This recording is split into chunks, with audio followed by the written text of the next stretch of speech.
Escreveu João, capítulo 14, do versículo 1 ao 6.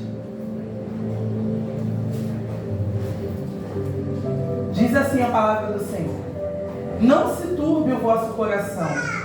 Credes em Deus, crede também em mim. Na casa de meu pai há muitas moradas. Se não fosse assim, eu vos teria dito, pois vou preparar-vos um lugar. E se eu for e vos preparar lugar, virei outra vez e vos levarei para mim mesmo, para que onde eu estiver, estejais vós também. Mesmo vós sabeis para onde vou e conheceis o caminho. Disse-lhe Tomé: Senhor, nós não sabemos para onde vais, e como podemos saber o caminho? Disse-lhe Jesus: Eu sou o caminho e a verdade e a vida. Ninguém vem ao Pai senão por mim. Aleluias. Essa palavra, ela ardeu ao meu coração e eu acho interessante, eu fiquei pensando sobre Jesus nessa palavra. Porque antes desse capítulo, no capítulo 13, ele anuncia a traição de Judas, no capítulo 13, versículo 21. Ele anuncia a sua partida iminente, no versículo 33 do capítulo 13 também. E a negação de Pedro, no capítulo 38 do versículo 13. Ou seja, um capítulo anterior, ele anuncia a traição, ele anuncia a sua partida e ele anuncia que seria negado. Mas ele, um líder nato, um mestre por excelência, o Filho de Deus, antes de passar por tudo isso, prepara os discípulos.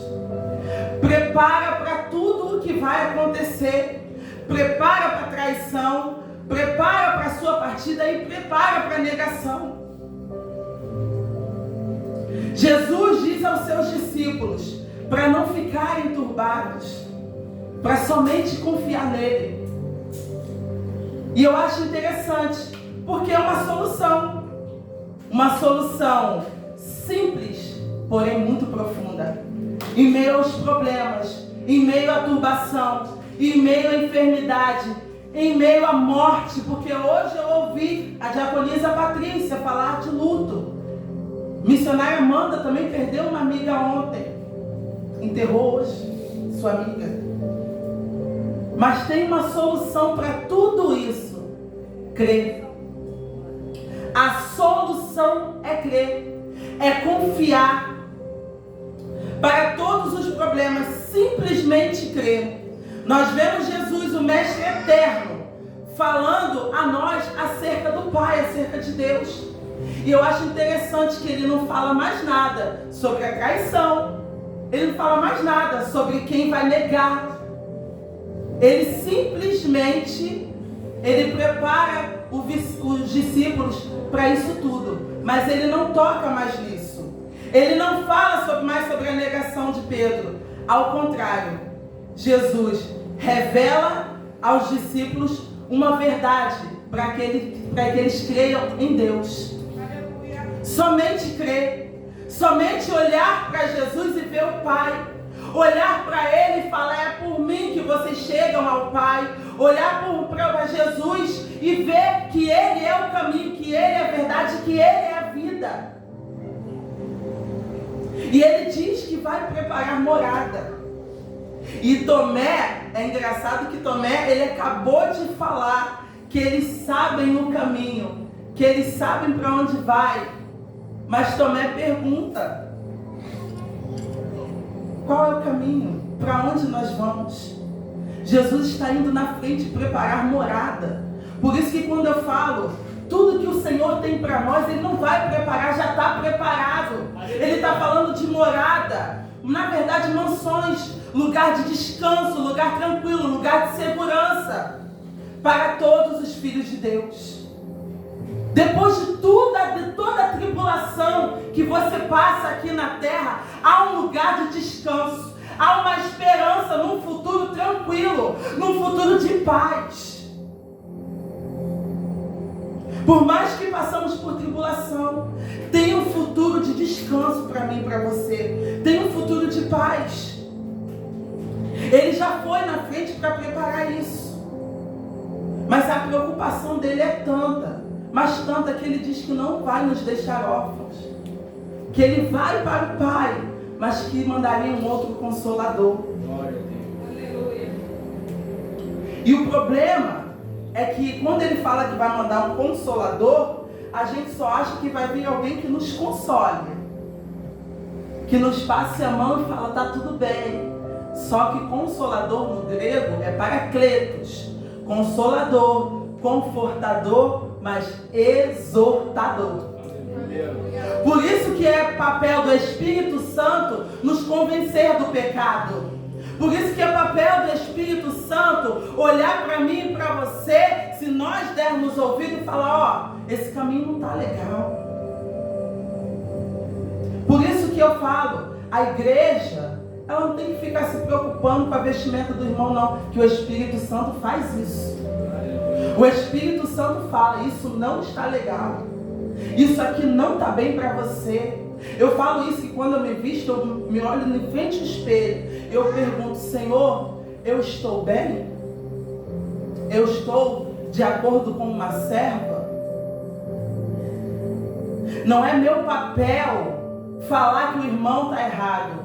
Meu papel é pregar a palavra, é amar. Aleluia. É abraçar, é acolher, é ser testemunho. Meu papel é ser testemunho para vocês, porque nós somos testemunho, tanto para os de dentro como para os de fora. É ser testemunho daquele que me resgatou, mas testemunho de mudança, não de escândalo. Então, o meu papel é esse. Agora, não se coloque no Espírito Santo, no papel do Espírito Santo de querer convencer ninguém. Porque isso é papel dele, do Espírito Santo. E quando ele fala que vai mandar um outro Consolador, esse outro quer dizer halos, outro igual. Será igual a Jesus Cristo. O Espírito Santo é igual a Jesus Cristo. Ele tem o papel de nos fazer companhia, de estar do nosso lado. O problema é que muitas das vezes, com a tribulação, com a tempestade, com a dor, com a enfermidade, os nossos ouvidos ficam tapados. Nós perdemos a sensibilidade. Nessa noite é noite de ceia. É noite de ouvir a voz do Espírito Santo. O que ele tem te convencido? O que ele tem falado para você? O que o Consolador tem falado ao teu coração? O que o Confortador precisa te dar de conforto e você não está ouvindo? Agora, o que o Exortador está falando para você e você não está consertando?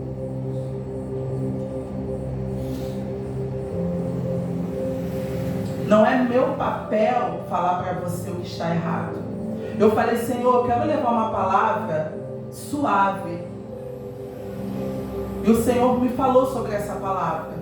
Falou, não é nosso papel convencer ninguém dos seus erros. Não é nosso papel falar o que está certo ou o que está errado. O nosso papel é pregar a palavra. Ele disse que ia, virei outra vez, os levarei para mim mesmo. Para onde nós queremos estar após essa vida física? É nossa escolha aqui na terra. O lugar para onde nós vamos após a morte. Eu e o evangelista estávamos conversando sobre a morte antes do culto.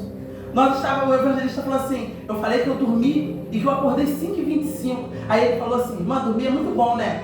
Quando a gente morrer, a gente vai acordar, a gente vai dormir, acordar e vamos estar namorada com o Pai.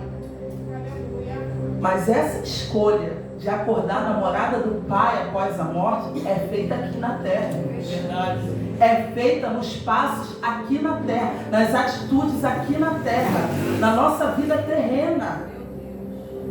Pedro, ele falhou quando negou Jesus. Nós falhamos muito. Porém, Pedro pode falhar, eu posso falhar, vocês podem falhar. Mas Jesus não falhará. Nunca. Ele não falhará comigo, contigo, nunca. O que Ele falou que ia fazer, que é preparar a morada, Ele foi. E vai voltar para resgatar a igreja. O papel dele vai ser cumprido. Ele voltará para nos buscar. Coloca para mim 1 Tessalonicenses 4, 16, 17. 1 Tessalonicenses 4, 16, 17. Ele voltará para buscar a mim, a você e a todos que creem nele. Aí, a gente fala assim, então para ser salvo basta crer? Sim, basta crer. Só que esse crer não é somente acreditar. Porque quando eu creio, quando eu acredito, eu sigo, eu obedeço, eu amo. Esse crer é uma palavrinha, mas vem carregado de outras coisas. Por quê? Não basta eu querer Jesus e rejeitar sua sã doutrina. A sã doutrina vem junto com ele. 1 Tessalonicenses 4, 16. Porque o mesmo Senhor descerá do céu com alarido e com voz de arcanjo e com a trombeta de Deus, e os que morreram em Cristo ressuscitarão primeiro. Versículo 17. Depois nós, os que ficarmos vivos, seremos arrebatados juntamente com eles nas nuvens. Então, para quem já morreu e para quem está vivo, quando ele vier, ele vai resgatar. Mas essa escolha é feita agora. O meu esposo ontem leu uma palavra para mim que eu nem quis pregar nela, que eu falei, Senhor, não é essa. O Senhor me tocou, é as cartas de Apocalipse, eu amo, mas não é essa. Mas ele falou uma coisa, eu não vou deixar para ele uma oportunidade, mas é quase sobre a mesma coisa. Crer não é só crer, é acreditar. E o que eu acredito, eu sigo. Porque o problema não é só aceitar Jesus, é só crer. Esse crer vem acompanhado de algo a mais. E eu vou te provar. Por quê? Porque no versículo 15, ele diz assim: se me amardes, guardareis os meus mandamentos. E aí? No versículo 23, ele também fala assim: Jesus respondeu e disse: se alguém me ama, guardará a minha palavra, e meu Pai o amará, e viremos para ele e faremos nele morada. Isso é muito sério.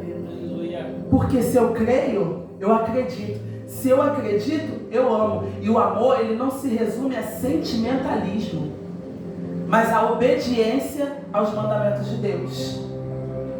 Quando Jesus respondeu a pergunta de Judas, essa do versículo 23, Jesus explica que se manifestará aos discípulos em resposta ao seu amor e à obediência. E se um cristão ama e obedece ao Senhor, ele terá comunhão com Deus.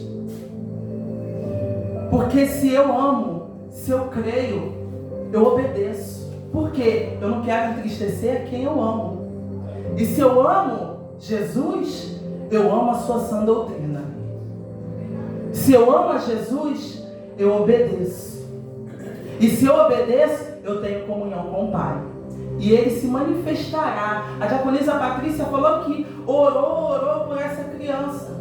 Só que a resposta da nossa oração é para a glória de Deus, não é para a nossa glória. O problema é que às vezes, irmã, a gente acha que a resposta do Senhor para nós tem que ser algo que nós queremos, que vai nos agradar. Mas não. A resposta à nossa oração tem que glorificar a Deus. Porque tudo em nossa vida precisa glorificar a Deus. Seja no luto, seja na enfermidade. Mas é para glorificar a Deus. Às vezes nós não vamos entender, mas precisa glorificar a Deus. A nossa vida aqui precisa glorificar a Deus. A nossa vida aqui precisa ser um testemunho vivo. Nós somos cartas. Ele voltará para nos buscar. Pedro pergunta pergunta. Tomé, aliás, pergunta: para onde nós vamos? Qual o caminho? Jesus tinha acabado de dizer. Jesus tinha acabado de dizer que ia para a morada do Pai, a fim de preparar uma morada para nós. Mesmo assim, Tomé pergunta. E ele queria conhecer o caminho. Jesus, ele se torna o caminho mediante ao seu sacrifício. Por meio da sua morte, ele se torna o caminho para o Pai. Aleluia, obrigado. A morte e ressurreição dele nos trouxe o caminho. Ele é a verdade, ele é a vida. E por ser a verdade, ele é a revelação de Deus para mim e para você. Por ser a vida, ele é a ligação entre Deus e nós. É ele quem faz essa ligação. Coisa linda, gente. Não importa aquilo que está te aprisionando. Não importa aquilo que você está vivendo. Não importa a sua situação. Porque o Senhor, ele não olha para a circunstância que você está vivendo, mas ele olha para como você está reagindo diante dessa situação. Ele olha para como está o teu coração diante da situação. Teu coração continua voltado para Deus em meio à tribulação? Teu coração continua voltado para Deus em meio à tentação? Teu coração continua voltado para Deus em meio à enfermidade, em meio ao luto? Você continua amando e obedecendo? A comunhão não foi quebrada. Porque às vezes a gente acha que a luta está nos afastando de Deus. Não. O que nos afasta de Deus é a nossa atitude em meio à luta. O que nos afasta de Deus é a nossa atitude em meio à adversidade.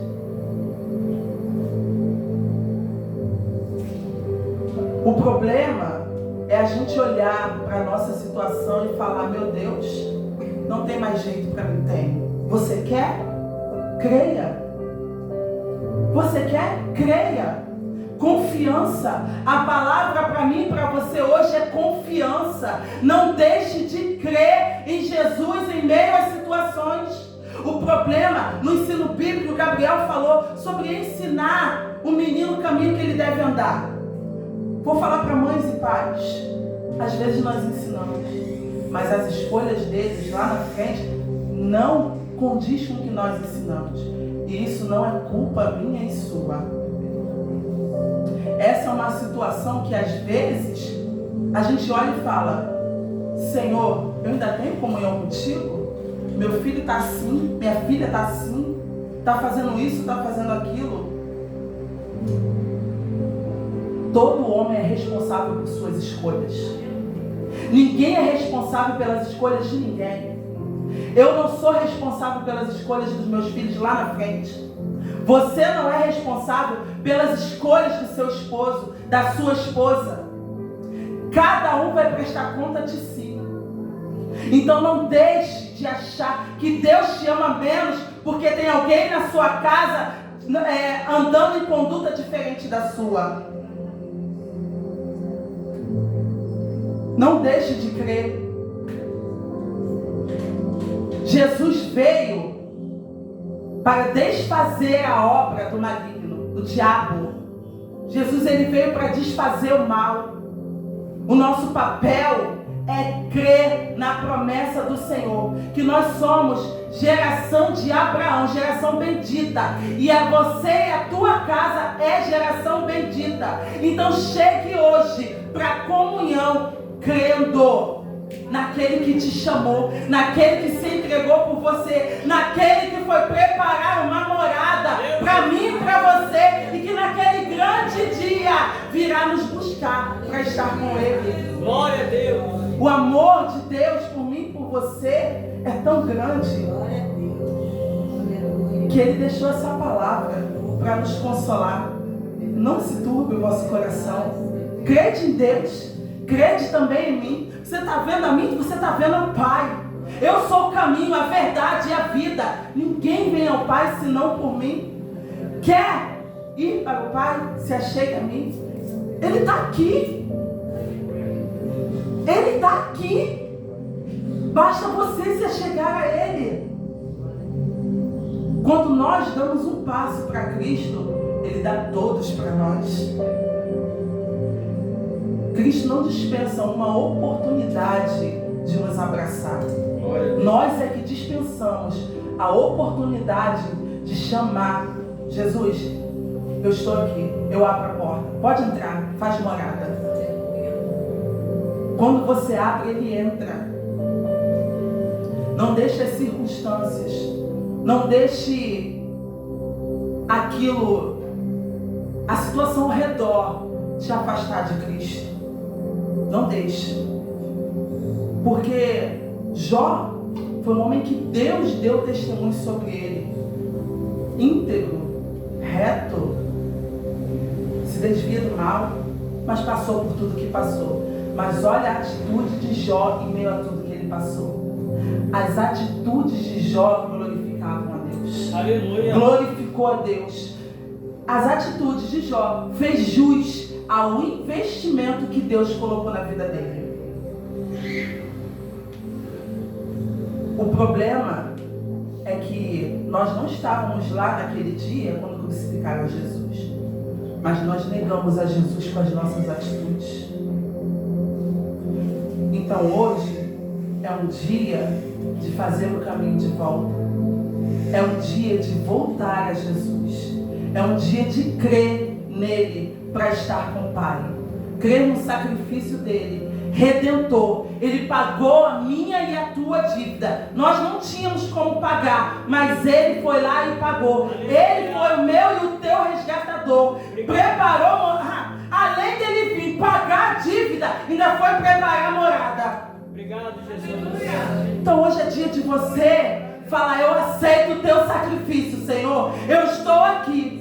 Eu vou mudar tudo aquilo que me afasta de ti. É dia de recomeçar. Aleluia. Houve um tempo em que eu estava afastada dessa mesa e eu falava: Senhor, eu vou recomeçar. E é lindo, porque Ele sempre tem uma segunda chance para quem quer recomeçar. Não deixe que nada venha te afastar da comunhão com o Senhor teu Deus. Não deixe, não permita. Guarde a sua comunhão com Deus num lugar secreto, onde ninguém deva tocar e nem tirar de você. Valorize a presença do Senhor, porque às vezes nós carregamos a presença do Senhor de qualquer maneira. Valorize o sacrifício de Jesus na cruz. Valorize o sangue derramado. Valorize. Mas entenda, em meio a tudo que te aconteça, creia nele. E assim eu agradeço a minha oportunidade em nome de Jesus.